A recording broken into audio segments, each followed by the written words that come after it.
Hello, good morning, everyone. Thank you so much for joining our webinar, which is our third webinar in this Benches series of webinars. Sorry for the short delay starting the presentation, but we had a few things to discuss before we started. And today we're going to be focusing on looking at the value of nature. So how can we quantify the value of nature in sport, which I think is a very important topic. I think over the past few years, we've really moved from looking at sustainability in sport, from looking at just carbon to looking at a more holistic approach to environmental sustainability, and the value of nature is really, really important. And today we have two very, very good speakers who are going to talk us through some of that from an academic perspective, but then also from a practical perspective as well. Our first speaker will be Giulia Alessandri, who's from the Sant'Anna School of Advanced Studies, and she'll be talking us through her research looking at ecosystem services and the value of nature to sport. And that'll be followed by a Q&A with Alexandra Rickham, who's the Director of Sustainability at World Sailing, who'll be talking us through how this kind of manifests in quite a practical way, what the value of nature is to her sport specifically. So we have a few learning outcomes today. So today we'll learn about what ecosystem services are and what that means. We'll be looking at why sport should value nature. We'll be looking a little bit at willingness to pay specifically in two sports, canoe and trail running. And then we'll be looking at the world sailing perspective. And then if we have time at the end, we'll have a short Q&A where you're free to ask questions. If you do have questions throughout, please feel free, raise your hand, put it into the chat box. I'll be monitoring this throughout, so please feel free to ask your questions to Giulia and Alexandra. This is part of the Benches project, which is a 36-month project funded by the European Commission, Erasmus Plus program. And this is the second webinar in that series. We had a webinar last November, which looked at the Benches project in general. And this project is coordinated by the Sant'Anna School of Advanced Studies, which is the lead partner where Giulia represents. And the sports partners include World Sailing, World Athletics, Italian Canoe Kayak Federation, the International Biathlon Union, and Benfica Football Club in Portugal. My name is Matt Campelli, and I represent Touchline, the dissemination partner for the project, and I'll be guiding you through today's webinar. Very short bit of information about the Benches project before I hand over to Giulia. We have four kind of key aims within this project. The first one is supporting the implementation of nature-based solutions in sports and looking at environmental policies among sports organizations. The second is enhancing competencies within sport and enhancing knowledge about biodiversity management and ecosystem services within the sports industry. The third is really analysing the current state of biodiversity management in sport. Over the past few months, the team has looked at a number of site visits among some of our partners, and I'm sure Giulia and Alexandra will reflect on some of them today. And the fourth is ensuring sustainability, visibility, and a proper dissemination of project results like this webinar here today. And we're happy to answer any questions specific to the Benches project during the Q&A as well. But I'm going to leave it there for the more general stuff, and I want to carry on with the meat of the presentation. So I'm going to hand over to Giulia, who's going to share her screen, going to switch her microphone on, and she's going to tell us a lot more about the value of nature in sport. So Giulia, please, it's over to you. Okay, let me share my screen. Just 1 second. Okay. Can you see the presentation? That's perfect, Giulia. We can see it. Okay.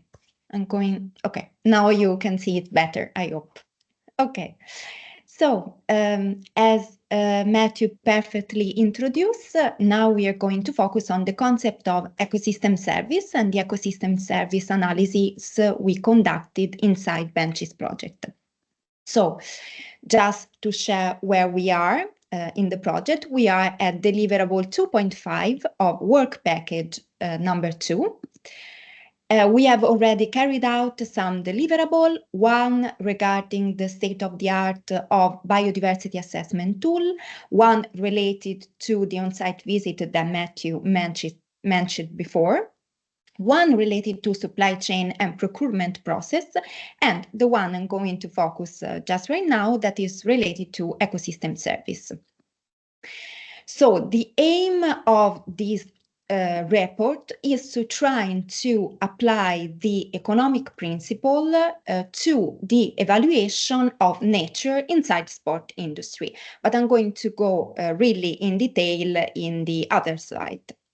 So let's start with the concept of ecosystem service that is pretty complex. If we think about some important report like the Living Planet Index report from WWF, one of the major aim is trying to assess the human impact on nature. WWF has done it by monitoring the state of vertebrate species in the last 50 years and has assessed that throughout this pretty short period of time, more than the 70% of biodiversity has been lost by our planet. Moreover, the most impacted ecosystems are the fluvial freshwater and the terrestrial one. This is also confirmed by other important studies, for example, the UCN Red List that assess that more than 46,000 species are at risk of extinction. So basically, WWF has done the same things of a stock index for the market. So trying to evaluate the nature, the state of the nature through few indicators. So what should we done with the ecosystem service is trying to resolve a paradox, basically. So try to give an economic estimation to something like nature that has no market value because there is no market for value. So we are creating a sort of parallel market through an evaluation system that is ecosystem service assessment. The first definition of ecosystem service assessment, of ecosystem service in general, has been done through the Millennium Ecosystem Assessment in 2005, where these have been defined as the benefit that people derive from ecosystem. They are divided into 4 major categories: supporting, provisioning, regulating, and cultural. When we think about supporting ecosystem service, we are referring to all the processes that underlie the ecosystem and that help nature simply exist. So I'm thinking about nutrient cycling, but also soil formation, for example. If we think about provisioning instead, we think about the benefit that people directly derive from nature, thinking about simply taking an apple and eating it. Regulating instead are the benefits provided by ecosystems that moderate natural phenomena, for example, flood regulation. If we think instead about cultural ecosystem service, we are referring to all the material benefits, the non-material benefits that contribute to our spiritual, emotional, aesthetical recreation. Of course, sport is included inside cultural ecosystem, thinking about running in the nature, for example, or swimming in a lake. So there are few aspects to be considered. First of all, we have beautiful natural assets, for example, a natural park or a natural lake, for example, in combination with some infrastructure, for example, a trail, a dock, a road. Human capital, so people that appreciate and enjoy stay out in the nature, also social interaction, so doing those things with other friends, colleagues, family, and even benefits that are intangible and related to simply the existence or non-use value attributed to the presence of the nature. So, how to measure the value of nature? This is really complex. We have to think out of the scheme, of course, because there are components that I mentioned before that have no market value. First of all, if we think about nature by its own, is a good that is non-reverse and non-excludable, like all the public goods. There are different possible scenarios, and also the impact are subject to modification throughout times, because we are not thinking about a stock value, but we're thinking about a value like nature that evolves throughout time. So we have to take in account all these aspects, and we have to try to afford an holistic type of evaluation that consider also social, ecological aspects, also with the economic one. One of the most common method is using the total economic value. The total economic value is composed by different attributes. First of all, we have use value that are divided into direct use that can be consumptive, so taking an apple and eating it, or non-consumptive, for example, having a walk. But there is also an indirect use, so taking a certain good and inserting inside a specific production process to create a good that has a market value. Moreover, there are non-use value, so value that are referred to option value, the potential further ability to use the same natural context, the same natural ecosystem. So we're thinking about an intra-generation equality, but also the bequest value, so maintaining the specific source for other generations, so intergeneration equality. Or simply the existing value, so derive a personal benefit associated to the fact that I know that close to my home there is a certain park, a certain lake, there is the sea. There are other types of evaluation. For example, there are valuation that create physical linkage with other types of good. For example, the productivity change method, so insert ecosystem service inside a specific production process. Or the replacement cost method, so estimate the cost of an ecosystem service by substituting it with something that has an already market value well established. The opportunity cost approach, so measuring ecosystem service by estimating the lost benefit of using the same resources for another use. Or defensive expenditure, so how the effect that the economic effort that we have to mitigate an undesired value. This is associated with the Pigouvian concept of the polluter pays principle, of course. You pollute, so you have to pay. Then we have the reveal preference and indirect proxy. We have trigger cost method, that is a method to measure in monetary terms, of course, the benefited value associated to people that visit a specific area, for example, referring to the expenditures related to hotels or to transfer to a specific area. And then we have the hedonic price method. So we estimate the statistical relationship between an attribute that has a specific market value and its proximity to a specific natural ecosystem, a specific natural environment. Then we have the stated preference method. That's the category on which we relied for our analysis. In particular, we have the contingent evaluation method. So direct asking the people how much they're willing to pay for a specific environment service. So, for example, as like we have done, and I'm going to show you after, asking them how much they would pay to keep performing a specific sport activity inside the natural environment. Then there is also the discrete choice, so providing different alternative of goods, different scenarios to people and make them choose one. And then the benefit transfer method that involve a study site and a policy site and a comparison between the two. So our approaches, as I mentioned before, relied on stated preference methodology through a survey. Of course, the survey is composed by different areas. One that is related to qualitative attributes, one that is related to personal attribute. Now, for time reason, I'm going to focus on willingness to pay. So, in other words, asking people how much they would pay as a contribution to preserve the integrity of the environment where they compete, where they train, or where they simply enjoy the sport activity, to keep the possibility to do it over time. We also trying to investigate what are the potential barriers referring to literature. Literature actually distinguish between two categories of people who could answer no to the previous question that I showed you before. So the protest and the true zero. True zero are basically people who have specific economic in particular reason to not decided to not be willing to pay to protect the environment where they do their activity. Protests instead had different reasons. For example, not having enough information, or consider unethical this type of evaluation, or thinking that is not their own responsibility.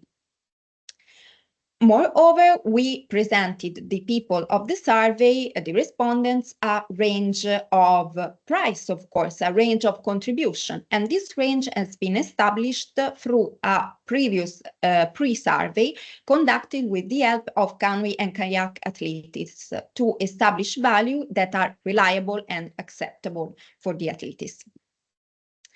Why we decided to stick to a willingness to pay survey? There are four main reasons. First of all, it does not require a specific expertise. We have to understand that we are dealing with people with different backgrounds that may not be familiar with this concept that I showed you before. So this survey is pretty affordable and also intuitive for all the type of final user.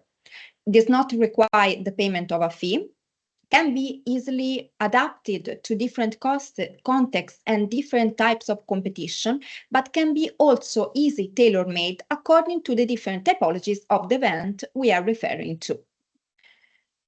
Our survey involved two major sports that were canoe and kayak, thanks to the contribution of Federazione Italiana di Canoe and Kayak, and world athletics that help us for mountain running, trail running. So the two sports involved are canoe and kayak and athletics, mountain running in particular. There are two different biomes. We are referring to an aquatic one, of course, for canoe and kayak, and a terrestrial one for athletics and mountain running, and two ecosystems. So we have fresh water on a side and mountain in particular, referring to the summer period. The survey involved almost 2,000 athletes, the majority from canoe and kayak and a little bit less for mountain running.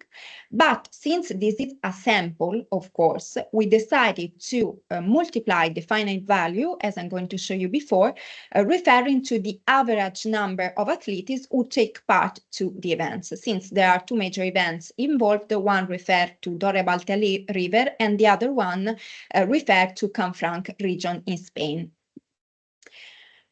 Moreover, we decided to actualize the value we obtain. We refer to 20 years as an average sport life of an athlete simply because we are dealing with a sample with people of 18 years old and more than 60 years old. So we need to take into account this aspect and to find an average value. Then we decided to apply the net present value formula, as I'm going to show you before, with some important correction, of course. And then probably the biggest problem that is associated to the identification of a correct discount rate. We have to think that we are not dealing with bond, so we cannot apply simply the discount rate that is used on the market value, but we need to use a discount rate that takes into account other parameters that refer to social and also ecological aspects. The net present value formula, we all know, has been used also by the SEEA as a suitable formula to be applied in the context of ecosystem service. So we are basically treated the ecosystem as long-term stock value, so a long-term asset, and the ecosystem service as the flow derived from this asset, like a basic investment, of course. For the discount rate, since we have, as I mentioned before, some aspect that need to be taken into account, we decided to take and to use the Her Majesty Treasury Green Book discount rate. This discount rate started from the Ramsey formula concept, so include a pure rate of time preference, so simply the desire of a consumer to consider and to use a good now instead of future further in time, and the product between growth rate of consumption and the elasticity of the marginal utility of consumption. So the utility derived for consuming 1 unit more of a certain good. Moreover, the Her Majesty Treasury Green Book has a catastrophic risk rate that is associated to problems related to social, political, objective, so exogenous activity that need to be taken into account. The final rate is 3.5%. Now, the survey. Of course, I'm going to focus on the result associated to the willingness to pay, otherwise the survey will take too much. First of all, starting with canoe and kayak survey.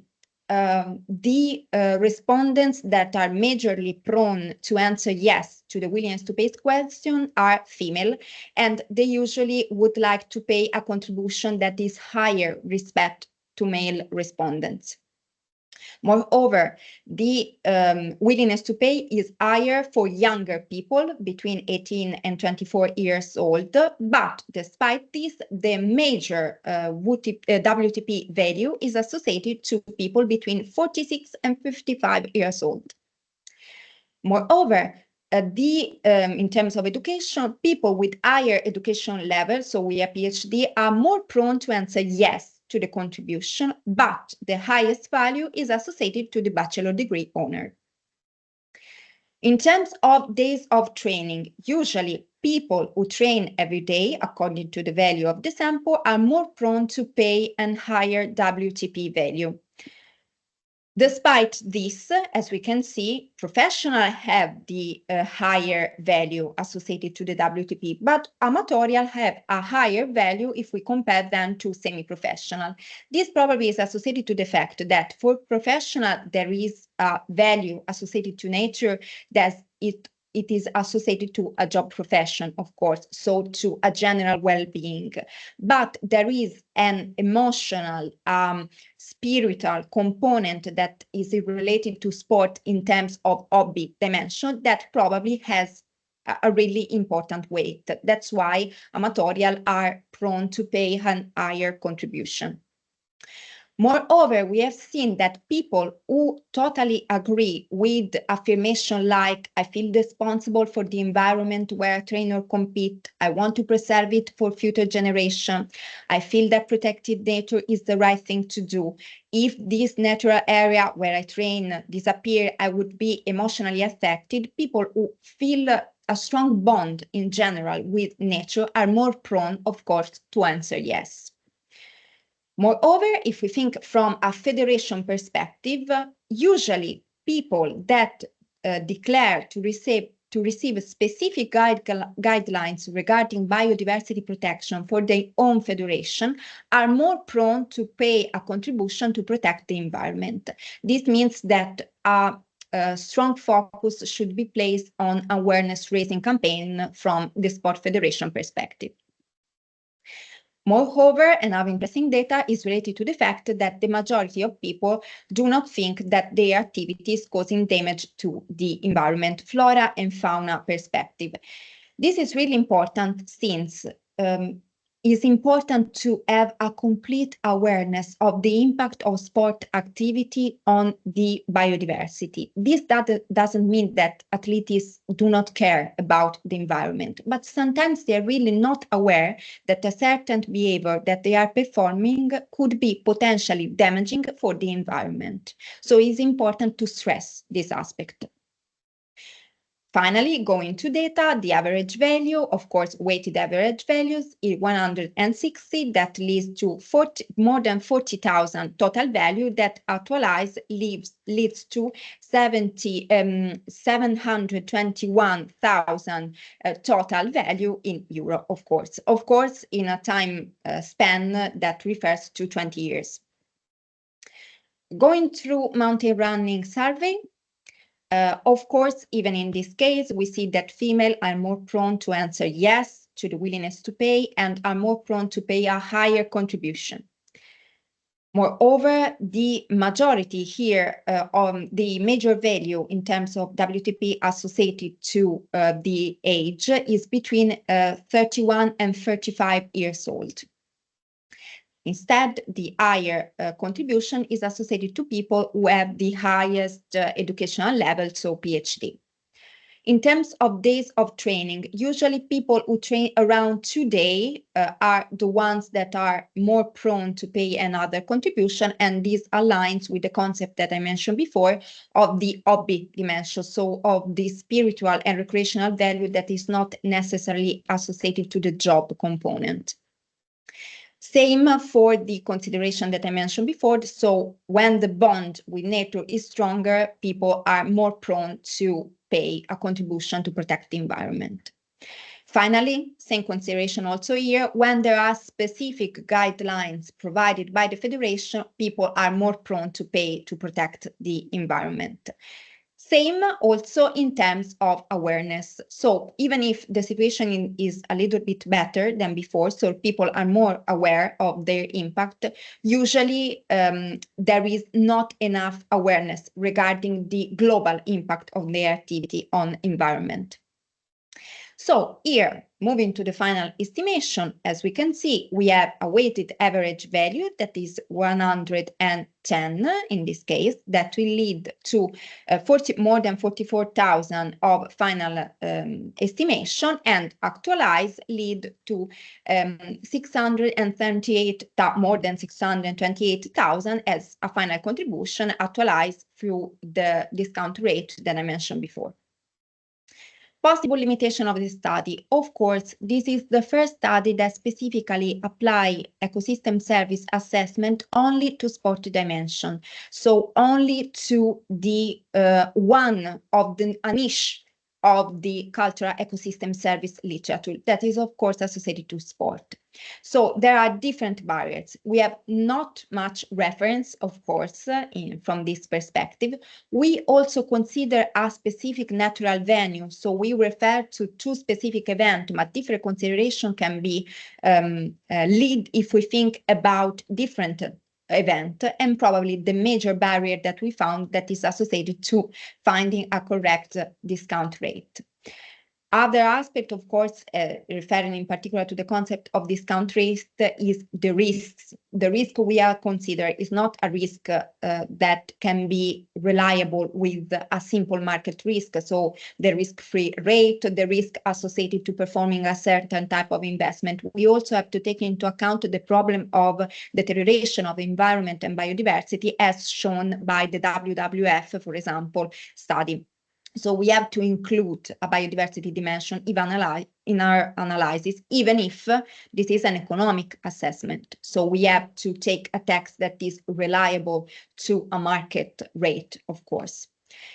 Another thing is that the sample, in terms of comparison, we have samples that are not well balanced, of course, and this is another aspect to take into account. We made a comparison, but from an academic perspective, it's not a perfect comparison, of course. And finally, the fact that we are considering the average number of participants to a specific sport event, different consideration, and this is probably a weakness, but also a strength of the survey. This is focused on these two specific events, but think about making the same consideration for other two events referring to two completely different sports, or even performing a longitudinal study over time. So from the result obtained, what can be stated clearly is that value, nature is extremely important, is fundamental for sport activity, is fundamental for well-being, spiritual and physical well-being of human who perform this type of activity, and we have to protect sport, nature, to keep performing this sport activity. Of course, as I mentioned before, this study can be replicated. What can be also really interesting is trying to perform a longitudinal study. So the same study with the athletes referring to the specific to sport, but over time, so throughout different sport, same sport but different event, and hopefully expand the debate and opportunity regarding ecosystem service applied to a specific sport activity. So thank you very much for the attention. I hope I didn't talk too much. Thanks, Julie. That was a really interesting look into your research, and we're going to move to Alexandra very shortly. And for anyone in the audience, if there are any questions for Julia about her research, please feel free to put them into the chat. I'll try and get through as many as I can. Before I move to Alexandra, Julia, there was a few things that really jumped out at me about the research. The fact that there was some very kind of common characteristics from both the trail running, the mountain running, but also the canoe. Women were more likely to pay more. They were more likely to pay for nature. There was a line between the professionals and the hobbyists as well. So people who had kind of a hobby focus on sport were quite interested in paying more for nature. What were the things that jumped out at you when you were doing the research? Was there anything notable, anything that surprised you? How would you kind of describe your reaction to those findings? What is interesting, there are different interesting aspects, of course, from an academic perspective, because it's nice to compare academic theory to reality. What stands out to me that is really interesting is the problem of awareness. As I mentioned before, it doesn't mean that people do not care about the environment, but simply sometimes they are not completely aware of the full impact of their activity. For example, they keep performing a certain behavior that seems absolutely not harmful for biodiversity, but instead, in a certain way, they are contaminating the biodiversity of a specific environment and causing harm to the environment without actually knowing it. So the absence, the fact that frequently they answer, no, the answer, no, I'm not doing anything to the environment, according to me, is pretty strange, because there are evidence, of course, that all sport activity have more or less a certain impact on the environment. So this is, according to me, a really interesting aspect, of course. Yeah, it was interesting, particularly with the canoe results when you were talking about the motivation for paying. So, for example, the emotional aspect made people want to pay more. But then, what I found interesting was that the smaller proportion felt responsible. So I think this kind of correlates with what you're saying. They don't feel that there is a responsibility, that they're not causing any harm to the environment. Is that a correct Yes, correlation? yes, Yeah. it's true. And also the fact the literature regarding ecosystem assessment is interesting, in particular for this aspect, because we are basically evaluating something that has no market value. So it's really strange to do that. We are using a paradox, and we are creating a market out of a paradox, because in the case of cultural ecosystem service, we have no proxy. There is not a good that can be used that has a specific market value that can substitute the spiritual benefit derived from performing an outdoor sports activity. So it's really interesting to try to create a parallel market, of course, with all the imperfection of a parallel market, that can substitute it. And this is confirmed by the analysis that we have carried out before, that is also confirmed by literature. So where there is a bond, there is probably the propensity to pay to protect the nature and keep performing the same sport activity. Oscar has a question. Oscar, I see your question, but I'm going to move it to Alexandra quickly, but we will come back to your question because it's one I want to ask myself. Alexandra, I'm going to ask you about a general question about the value of nature to your sport, to the sport of sailing. But I want to just follow on the last point what Julie was talking about there's obviously this kinship between the athletes, the rowing, the canoe athletes, the trail rowing athletes and nature, but a lack of awareness about their responsibility, about what they're doing, how they're contributing potentially to harming nature. Is that a phenomenon that you're kind of seeing it in sailing as well? Obviously, there's a big connection between the athletes who are performing, the sailors that are performing. But is there an awareness among generally, you think, sailors and their impact on nature and the environment? Yeah, I mean, I think there is, but I think it's also because nature and the environment intrinsically impact your sailing. So the realities is that we have this strange interchange, I guess, sort of what Julia is alluding to. But also, it's interesting when Julia pointed out the fact that people have a lack of awareness of like when they are impacting nature sometimes, because obviously if you scrutinize it like down to the detail, then you find lots of areas where we don't recognize, all of us don't recognize, that we're impacting. So I think one of the things that when the Benches research team came to one of our events last year was that, like, for example, the kites were launching from a beach, but then all of the kiters are walking across the dunes, stepping on, the grasses, what are ecosystems and habitats, which on a normal day we interact with, but then we're scrutinizing it as an event in situ and the impacts that that's having, directly there and then. So I guess there's that strange interplay. And then, but I do think there's a growing awareness. So, on one front, the for example, we're seeing the use of more, there are more no anchor zones. Like we have more, so things like coach boats or the boats that we have on the race courses may not be allowed to anchor. Sometimes we're operating in protected areas, for example, so MPAs. And so we're seeing more robotic marks. So, for example, at Paris 2024 last year, we saw more robotic marks across the race courses, and that was it, because of protected areas or to protect the Posidonia, the seagrass and the seabed more so. So this is kind of becoming, not only is it helping the sometimes the performance of the regattas in terms of being able to have less people out on the race course and have the wider impacts around climate change and less boats, but also it's, under the water, we're seeing those impacts kind of realized. So yeah, so there's this kind of weird dynamic. Hopefully that answers the question. But Yeah. I mean, I'm interested to find out from your perspective, this value of nature to sport. Julia's obviously outlined what she looked at from a research point of view. Sure.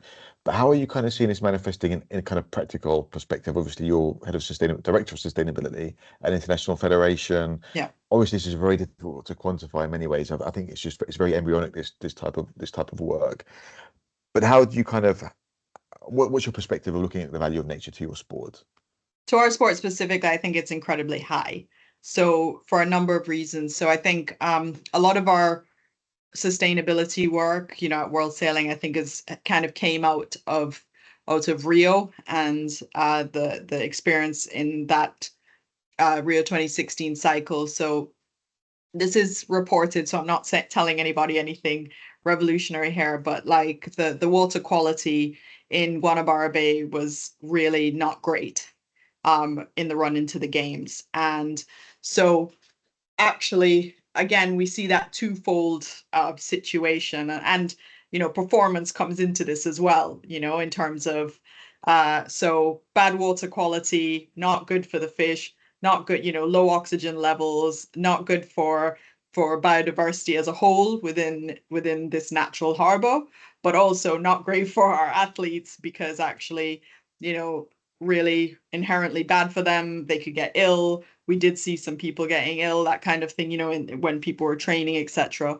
We also had lots of, there was also quite a lot of flotsam and jetsam in the waters there. So it is, it is a very common occurrence across the world for there to be, plastic bags and various other things in the water, which then, if that gets caught on your boat, that impedes your performance. So, I can say that I know, I was competing at the time. One of my teammates got something on her underneath her boat. Frankly, she was running gold medal position for the entire week of the games and then managed to come through with a bronze medal, but frankly there was a direct impact at the time. So I think, and we've seen that people have had bags, various other bits of pollution in effect going onto the bottom of their boats, and then that impacts their performance in the long run, and some athletes have been very, very vocal about that. So the reality is that it is of value to our athletes, because if they know that it's going to impact their performance, they want clean water. They want, they also, they want to know that that they're going to be able to perform at the highest levels and not have to be worrying about that. So the irony is that it's performance related, that is the driver, but actually, as well as the fact that people generally, were in a natural environment, they don't want to be, surrounded by polluted and unfriendly waters, So I think it's for us, it goes from two different sides of the coin, really. Yeah, right at the very beginning of the presentation, Julie was talking about ecosystem services, looking at sort of regulatory ecosystem services, about climate regulation and how biodiversity can support that, but also cultural, which I guess has a huge impact on sailing. I mean, when you go to a sailing regatta, you instantly conjure up what you're going to see and how you're going to experience it. Yeah. Are you kind of looking at nature and biodiversity in sort of those terms? How would you kind of characterize that? Yeah, I think we are, in terms of, sailing is a legacy sport. So like when you go to a sailing club, somebody will tell you, well, it wasn't like this, or this is different, or this has changed over time, or through your family, right? In a lot of instances. So I think in terms of the value of in terms of ecosystem services and that valuation, that also comes from that, Julia mentioned that intergenerational component. And I would say that that's particularly significant, in sailing, because there is a lot of legacy within our sport. There is a lot of that intergenerational, and also because it's a lifestyle sport as well as, a high performance sport, there is, again, that intergenerational component comes into it. So it's inherently valued in a slightly different way, is what I would say. Yeah, I'll give you a minute to take a breath, Alexandra, and then I'm going to come to you in a second to ask you about, your thoughts on some of the findings around some of the findings from Julia's research around more likely to be female who want to invest, age bracket, hobbyist, that kind of stuff. But Julia, we have a couple of questions in the chat for you, which I'd like to reflect on because we only have 15 minutes left. The first question is from Oscar, who's asking about athletes, and the second question from Jamie is asking about your justification for the discount rate. But I'll start with the athlete question. So the question from Oscar is, was the focus of the survey athletes, which is yes, but then he asks, did they provide any feedback on the responsibility of their club, their association, their governing body? He goes on to say, I sense that for true change, there needs to be a bottom-up approach from athletes, but also a top-down approach from governing bodies, clubs, associations. So any thoughts on that, Julia? I know athletes were the focus, but Oscar's asking about clubs, associations, governing bodies. Okay. Oscar, thank you for the question. Of course, we trying to find a correlation, as I mentioned, with the guidelines from the federation. Of course, you have to consider that all the federation that took part to this project are conscious about biodiversity and are involved in the theme of biodiversity protection. But we're trying to find, by serving the athletes, if there is a correlation, for example, between receiving directly and specific guidelines from their own federation and a positive approach to willingness to pay. And what stands out is that usually when federation, as you mentioned, from a top-down approach, so there are indications from an authority that from a hierarchical point of view, let's say as a higher position, when there are precise indications regarding biodiversity, of course, people are more prone to pay to protect the environment. So there is not only a personal component, but of course there is a reflection throughout the indications of the federation. So yes. Second question from Jamie. Jamie saying, thank you for the presentation. But could you explain the discount rate of 3.5% instead of a lower discount rate? Why did you go for that? Okay. Thank you, Jamie, for the question. The discount rate was probably the most complex aspect because, as I mentioned before, we are not talking about only market component.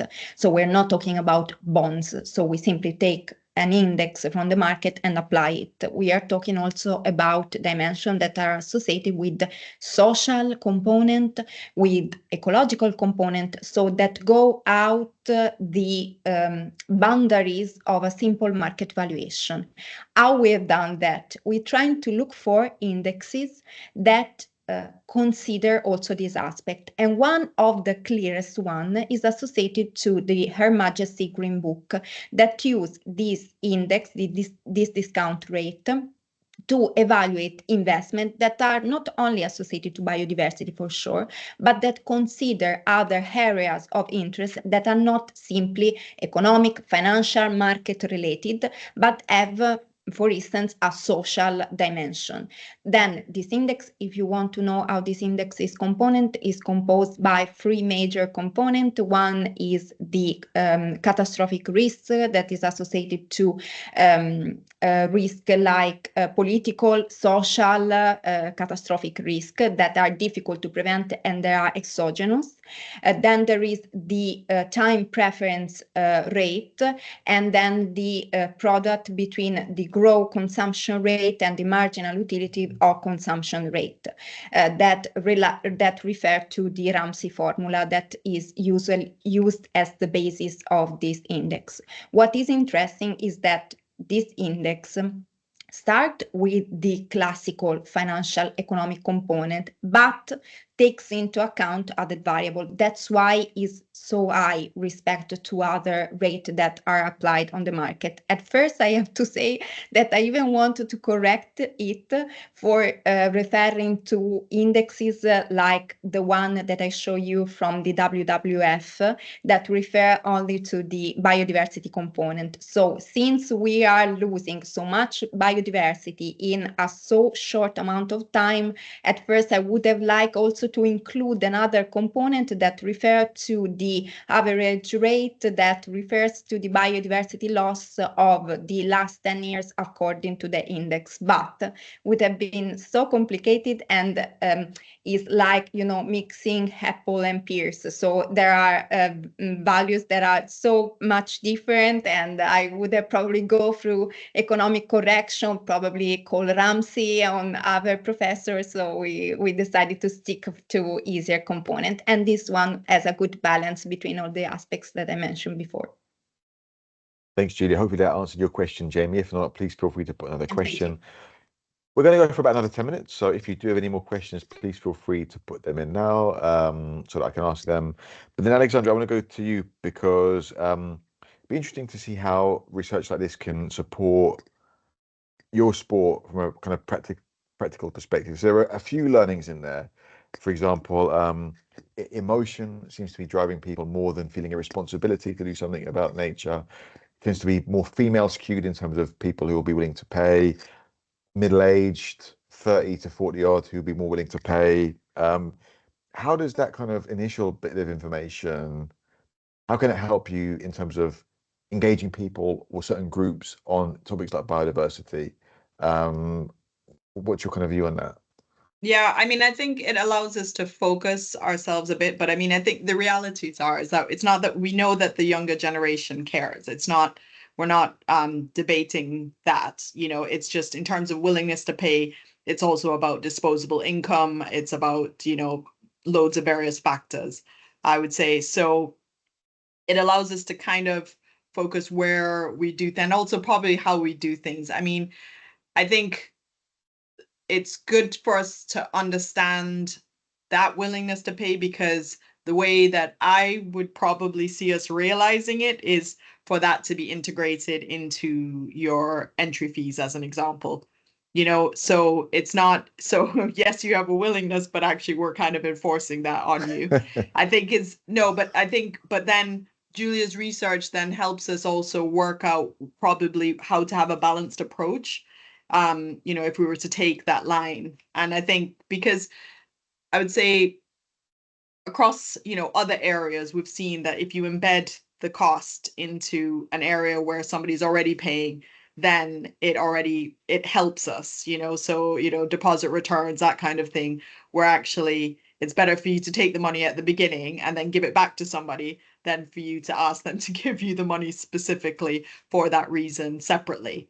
And so I think it's, you know, how can we come up with mechanisms utilizing this information to be able to get the, you know, to then maybe create that economic component to be able to do restorative projects, for example, you know, which help, or to engage our users more, or, you know, and to find ways and means in terms of actually to realize you know, regenerative opportunities is the way I see it for us.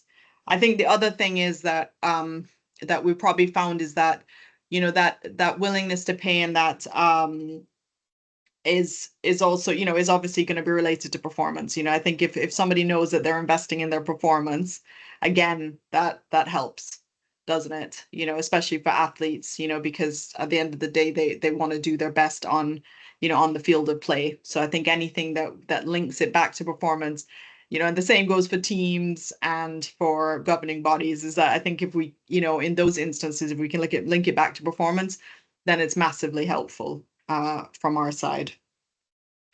Final question for you, Alexandra. In terms of that, how could research like this evolve? What's the next step to help you inform those decisions better? What information beyond what Julia's done? How can that help shape that further? What would you like to see? I think I'd like to see kind of, how do we realize some of those mechanisms? How can we get really smart about, one is that understanding what our impacts are, but then it's also about the next steps about how do we, great, we know what our impacts are, but how do we actually either reverse or to, the negative ones, or how do we make it, how do we become positive off of them?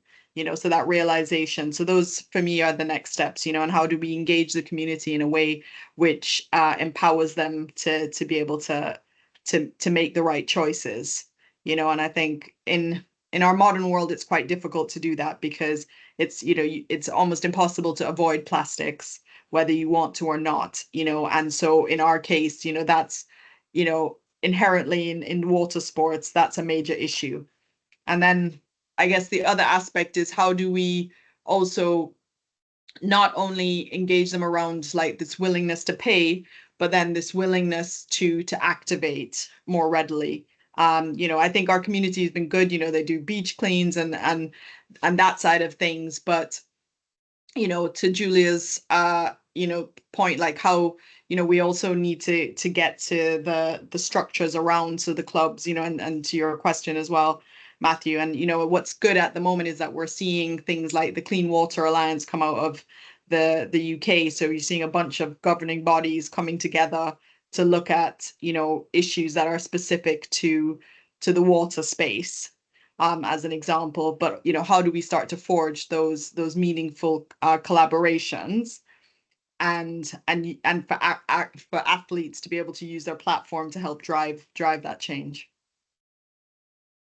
Final question for you, Julia, is if you were in a position of a sports organization like Alexandra is, for example, how would you start to use this research? How can sports organizations use this to inform their strategy or their operations around nature, sustainability, biodiversity?